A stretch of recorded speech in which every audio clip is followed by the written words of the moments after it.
This is CBN NewsWatch. It is Wednesday, June 10th. Thank you so much for joining us. I'm Ephraim Graham. Ahead today, Congress hears testimony on police brutality, including from George Floyd's brother following an emotional funeral Tuesday in Houston. What's ahead for the economy now that the coronavirus lockdowns are coming to an end? The Federal Reserve gives its guidance today, and we'll look at what's ahead.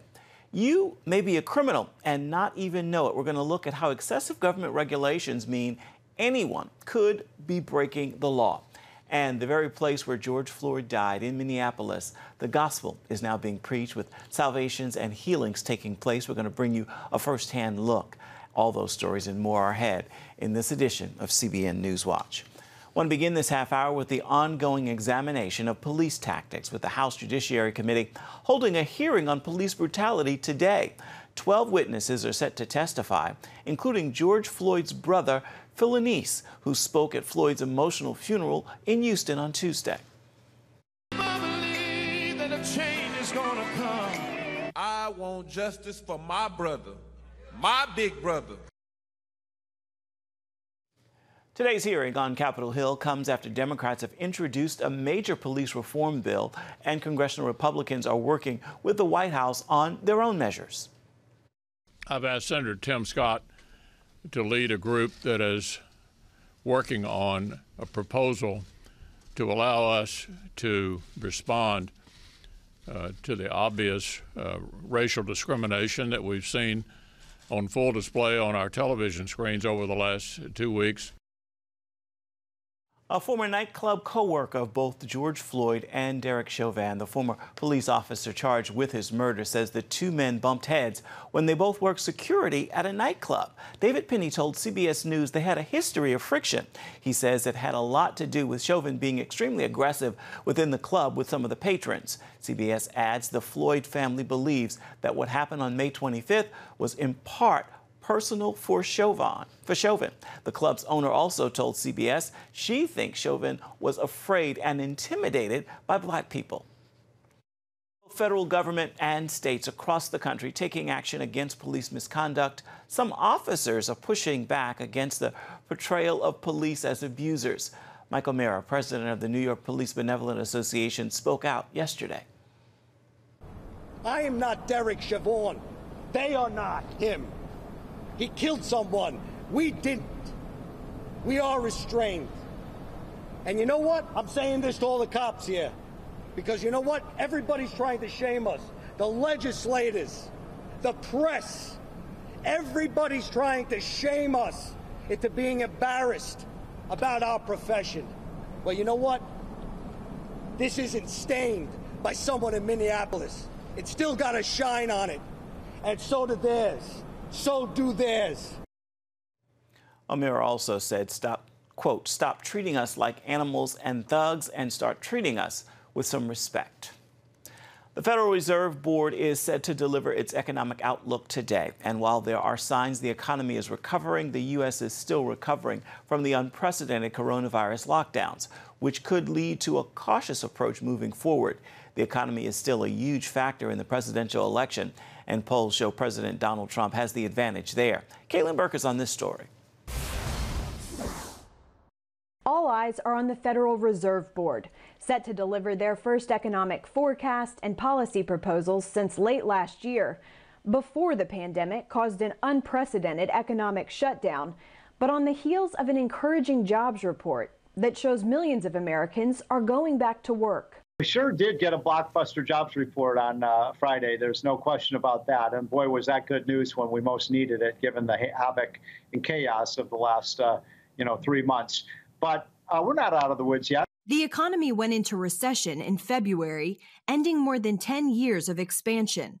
The Labor Department reports 11.5 million layoffs in March, then 7.7 million more in April. The Fed is expected to keep interest rates near zero as it works to usher along a recovery. But Heritage Foundation economist Stephen Moore says the speed in which the nation bounces back depends largely on state economies. What matters most is getting these states open for businesses, because as we've seen in Florida and Texas and Tennessee and Georgia and so many of these red states with Republican governors, that once they open up their businesses, people come back to the stores, people come back to work, and revenue starts flowing again. The Fed has already offered trillions in support to financial markets and worked with the Treasury on loans to small and medium-sized businesses. And while there's talk of another massive stimulus package, Republicans want to wait and see. President Trump is optimistic following the May rebound of 2.5 million jobs, tweeting, quote, "I built the greatest economy in the world, the best the U.S. has ever had. I'm doing it again." 2020 contender Joe Biden pushed back, writing, quote, "Trump squandered a growing economy." Donald Trump has to convince the American people that he's got the American economy on the right track. And I think the big issue for the election in November 2020 is the answer to this question. Do you believe that Donald J. Trump or Joe Biden is ever better able to guide us back into prosperity? While Biden leads Trump overall, registered voters believe the president is more equipped to oversee an economic recovery. According to a recent NBC News Wall Street Journal poll, 48% to 37% give Trump the advantage in handling the economy. Currently, all 50 states are in some phase of reopening, but some are seeing an increase in coronavirus cases, which could lead officials to slow the pace of people getting back to work. Caitlin Burke, CBN News. President Trump is planning to hit the road again with his campaign organizing Make America Great Again rallies. They're expected to resume within the next couple of weeks. Past rallies have been filled with Trump supporters, drawing in crowds to hear the president deliver his signature off-script speeches. The campaign says it is still working out details on how they will address social distancing measures. As the country starts reopening, face masks are becoming the norm, as many states and businesses require people to wear them. One group wants to make sure everyone who needs one can get one. Abigail Robertson brings us that story. Haley Gottlieb's 15-year-old downtown LA apparel factory was one of many businesses indefinitely shut down a few months ago when it was deemed unessential. Thankfully for Haley, when the LA mayor issued a call for mask makers, Smart Tees reopened to answer that call for those who can buy the much-needed product and those who cannot. The main goal is just to mask as many people as possible and to make sure that there's nothing in the way of getting people masks that they need. Haley and her business partner knew from the get-go, for every mask they sold, they wanted to donate one too. But the need for masks was so great at many community centers, they wanted to do more. They were getting donations for sure, just not in enough quantity. With the help of her friend Dave Stone, they came up with the Millions of Masks initiative. The first thing that struck me was that once masks were mandated in public, that people didn't have them. And a lot of people didn't know where to get them. When Dave saw the lines at the food bank by his house, he knew he wanted to do something to help. I knew that those folks were probably going to need masks as well. And so for me, it was just down the street from my house. And, you know, the lines at the food banks are a little bit longer today than they were last month or the month before. And there's so many people out of work. You know, at a food bank, you can't get food unless you have a mask. And oftentimes people are walking up to that food bank and if they don't have a mask, they can't get the food that they need to feed themselves or their family. Mom works by people going to their website and choosing a city to donate reusable masks to. Haley makes them at cost. Then their nationwide partners distribute the masks to those in need in their cities. It was really just built out of understanding that when there's something going on in the world, it's better to rush towards that event as opposed to run away and hide and not do anything. Haley thinks for the time being, masks are here to stay. I think even some of our regular customers who we ship normally just fashion apparel have been adding masks to their collections. I mean, we think it's going to be around at least through the end of this year, possibly into next year. Haley and Dave believe as people start going back into their offices and returning to normal, it won't just be one mask they need, but multiple, as they should be washed after each use. Reporting from Virginia, Abigail Robertson, CBN News. Coming up, it's a nation of criminals with the largest prison population in the world. We're not talking about Russia or China or Iran or some other foreign power. It is the United States. So how did this happen? And why is it so easy for almost anyone to become a criminal and not even know it? We're going to explain when we come back.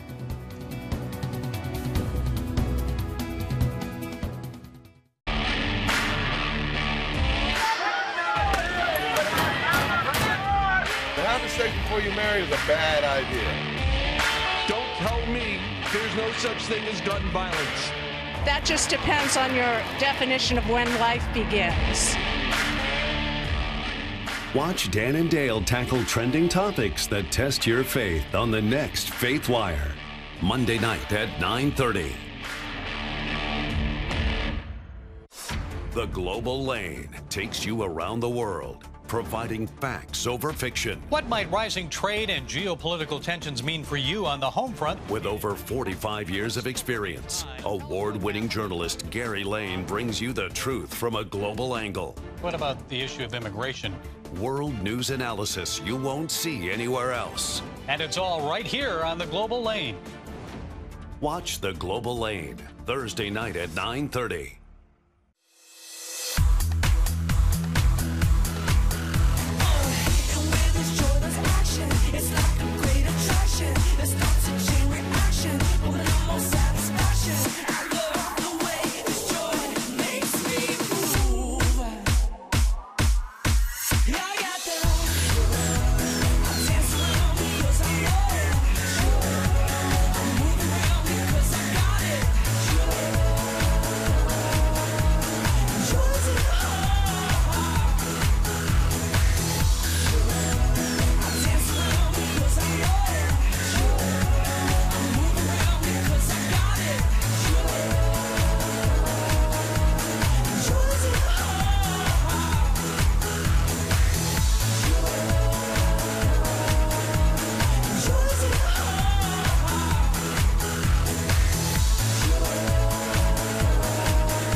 America has nurtured a nation of criminals. Our country has the largest prison population in the world. Why? Because of hundreds of thousands of government regulations, regulations that carry criminal penalties, and it's easy to break some of them without even knowing it.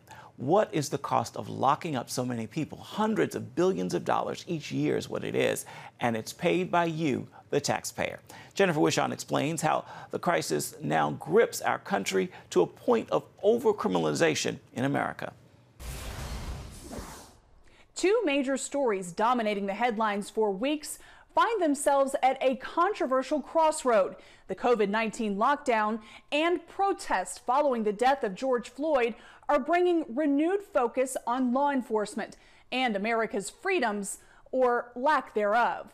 We first saw this when citizens who dared to break government quarantine orders or protested to reopen their states were threatened with criminal prosecution. Something Timothy Head of the Faith and Freedom Coalition writes is a dangerous misuse of criminal law. We're seeing that kind of heavy-handed approach across the country, literally impacting every single human life in the United States of America right now.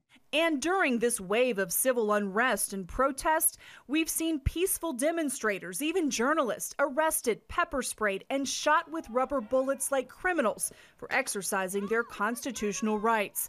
A demonstration, some say, of America's problem with over-criminalization. If we end up criminalizing conduct that your average person would never have recognized was wrong, then people will all of a sudden lose respect for the rule of law. These are regulations people break unwittingly because it doesn't seem like behavior that would or should be criminal. And they're everywhere. In North Carolina, for example, counties, cities, and towns, even metropolitan sewerage districts have the power to create ordinances that automatically carry the punishment of a Class 3 misdemeanor. And on the federal level, efforts to count the number of regulations with criminal penalties have been abandoned because it's an impossible task. I've seen the estimate of at least 300,000, it's probably more like 400 or 500,000 regulations that carry criminal penalties. And the fact is, it's hard to get them off the books. President Trump could sign an executive order directing agencies to get rid of regulations with criminal penalties. But it wouldn't happen overnight. To do it legally would take years. So during this time of civil unrest, there's actually something that unites Americans. There is no one in the United States over the age of 18 who cannot be indicted for some federal crime. That is not an exaggeration, says John Baker, a retired LSU law professor. For years in a number of cities, from Flint to Shreveport, wearing saggy pants was criminalized, a regulation that disproportionately targeted young black men for sporting a popular fashion trend despite its controversy. When the same law is applied differently or has different impacts in different constituencies and communities, it makes all of us actually fundamentally suspicious of the system. And that suspicion has reached a boiling point. We don't want no more police. Is that clear? We don't want people with guns toting around in our community, shooting us down. In New York, the nation's largest city, Mayor Bill de Blasio vows to cut police funding. In Minneapolis, the city council has voted to dismantle its police department. Our commitment is to end our city's toxic relationship with the Minneapolis Police Department, to end policing as we know it. And in the midst of this debate over policing and crime, many Americans are hopeful the nation's problems with overcriminalization will begin to be addressed. When light shows up, darkness has to go away. So we're hoping with all this light that all the darkness will go away and stay away. Jennifer Wishon, CBN News. Still ahead, millions of Americans staying at home during the recent coronavirus lockdowns, and while they did, many of them watched a series called The Chosen, about the life of Jesus Christ. We're going to tell you about this show and why it is so unique right after this.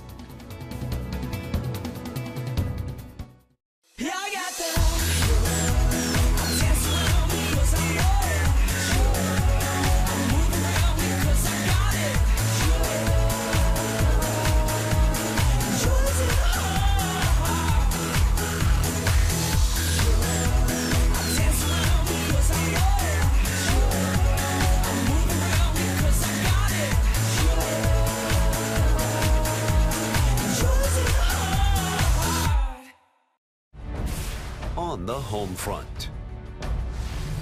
Thanks for joining us for CBN's On the Home Front, where we highlight what the men and women of America's military do to defend our country. CBN honors the men and women in our military with an initiative called Helping the Home Front. It partners with churches across the country to meet the needs of their military families, from repairing homes to wiping out medical bills for wounded veterans. On the Home Front, Tuesday morning at 10:30. If you want to be an attorney with a passion for serving people and for excellence, Regent University needs to be high on your list. Regent's award-winning law school doesn't just create lawyers. We create leaders, judges, prosecutors and defense lawyers, civil litigators, and leaders in government. My focus has been trying to really make sure we have the future leaders we need for the bench and the bar and for society generally. You'll learn from highly credentialed leaders who are current and former judges, distinguished scholars, and ACLJ counsel. I'm so glad I chose Regent. The relationships here have been amazing. The faculty have been amazing. Not everybody's called to the same thing when they leave law school, but they're called by a God who has a purpose for their lives, and He is going to use that education to make a difference in the world. Regent will prepare you to be a purpose-driven, practice-ready lawyer. To start your rewarding law career, complete the online application, submit your transcripts, and take the law school admissions test by July. Apply today. During the COVID-19 shutdown, many people downloaded and binged-watched an 8-episode series called The Chosen, about the life of Christ. Those 8 episodes were funded entirely by private donations, and it's been a huge success. Here's a look behind the scenes of this unique production. Are you the Messiah? Are you the Messiah? No, I'm not. Bible characters and stories come to life in the streaming series The Chosen, with Dallas Jenkins in the writer and director's chair. How do we arrive at the name The Chosen? 3 things, actually. We look at and have used the term for Christ as the chosen one, so it refers to Christ in many ways. The Jews are God's chosen people, even as an evangelical, I believe that. and the people that Christ chose to follow him and to be in his team, as we like to say, it's a little bit of a nod to that. He performs miracles and seeks no credit. What does he look like? Is he a member of Sanhedrin? Would you at least know him if you saw him again?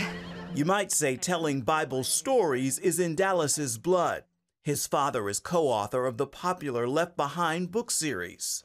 How would you say doing a series about the life of Christ is different than the films we've seen on the Bible, the resurrection of Christ? Right. How's it different? Yeah, that's a great question. So when you do a movie about the life of Christ, you've got 90 to 120 minutes to try to cover quite a lot of ground.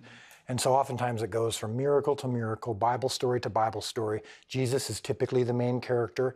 And so you're just seeing things through his eyes, and you're encountering these people for a very brief amount of time. In a show, a multi-season show, the kinds of shows that we binge watch usually together as families, we're able to really explore in depth these people. Put that down for a catch.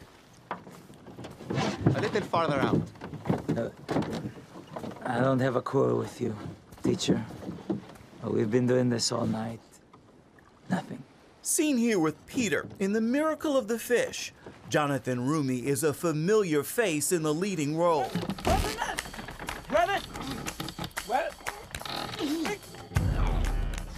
What is it like to play the role of Jesus Christ? It's life-changing in a couple of words. It's something that I've been doing now for about 6 years. It's humbling, it's overwhelming, it's inspiring, it's faith-inducing, faith-strengthening. Yeah, it's kind of indescribable. How is this particular series different for you? What's special about it? It's different in that we're getting to see sides of Jesus' ministry that's never been depicted on film before. On the day of our visit to the set of The Chosen, preparation is being made to shoot a pivotal scene just beyond that wall, the wedding at Cana, where Jesus performed his very first miracle. They have no idea who sits before them.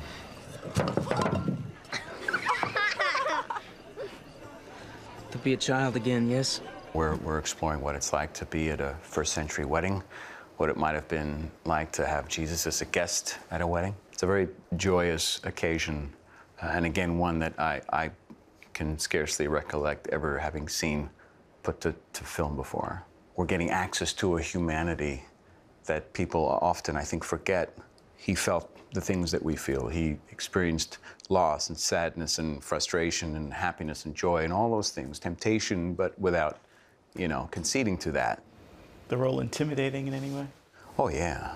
Oh, yeah. Anybody that says otherwise either is not familiar with who Christ is or was and will be, or they're letting their ego answer that question. How do you prepare? I pray a lot. I read. I go to church, mostly through prayer. I did not come to deliver the people from Rome. Then from what? From sin. From spiritual death. God loves the world in this way. That he gave his only son. God began answering prayers for this series even before production began. Lock it up! Lock it up! The Chosen is the #1 crowd-funded media project of all time, with donations of more than $10 million. What's it like to take the pages of Scripture and bring them to life? I can't imagine the feeling of reading the pages and then seeing what we get to see. Yeah, that's really cool how you just phrased it, bringing them to life and then seeing them. That's how I feel, even though I'm the one who's doing it. I'm the director, and I'm the one who's literally writing the words and seeing them come to life, and I'm even dictating how they come to life, and yet I still feel like I'm following along, and I'm just listening. God did not send his son into the world to condemn it, Nicodemus. He sent him to save it through him. It's as simple.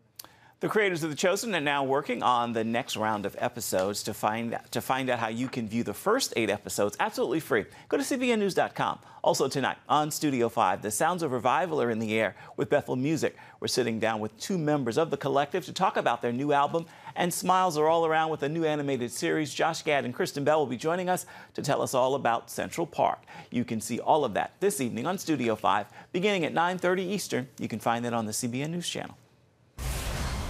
Coming up, on the same streets where George Floyd tragically died in Minneapolis, Christians from different races are coming together and the gospel is being preached. We're going to have that story for you when we come back.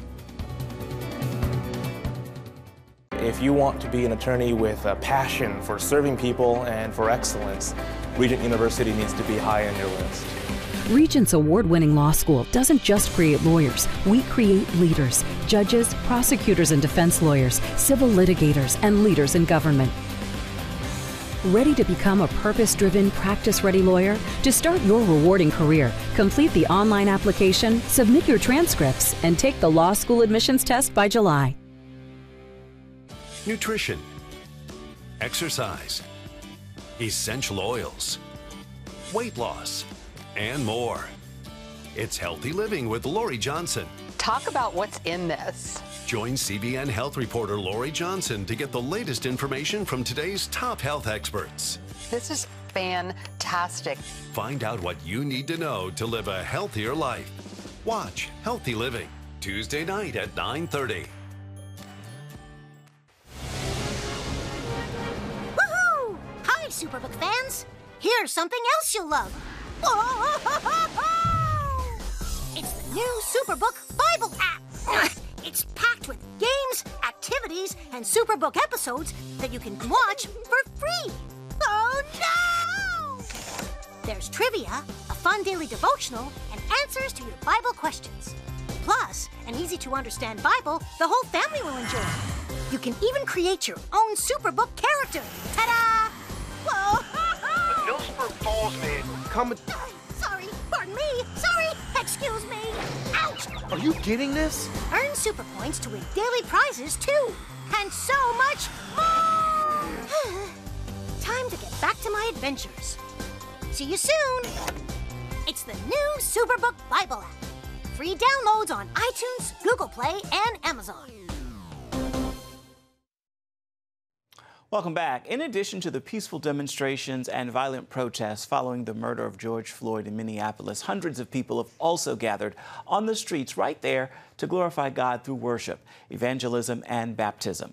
Joel Baumberger, a preacher with circuit riders, shared an image of a baptism that took place on the street while bystanders cheered. Baumberger reports a team of circuit riders went to Minneapolis to hold open-air preaching at the intersection where Floyd was killed. He says they preached to thousands, with hundreds responding to the gospel, and dozens of people were healed, filled with hope, changed, and born again by the power of Jesus Christ. Before we go, it's time for your Wednesday word, and today's word is love. Love is still the answer for the world today. It begins with you loving your neighbor as yourself. Search your heart for a moment and ask, are you following those 2 simple steps? It is a start of change for you and the world around you. With that word, be sure to make this a wonderful Wednesday. That is going to do it for this edition of CBN NewsWatch. You can find more of our news programs on the CBN News Channel at any time. You can also find them online at cbnnews.com. We'd love to know what you think about the stories you've seen here today or any day. The email address is right there, newswatch@cbn.com. And of course, you can reach out and touch us on Facebook, Twitter, and Instagram. Hope you'll join us again right here next time. Make it a wonderful Wednesday. We'll see you tomorrow.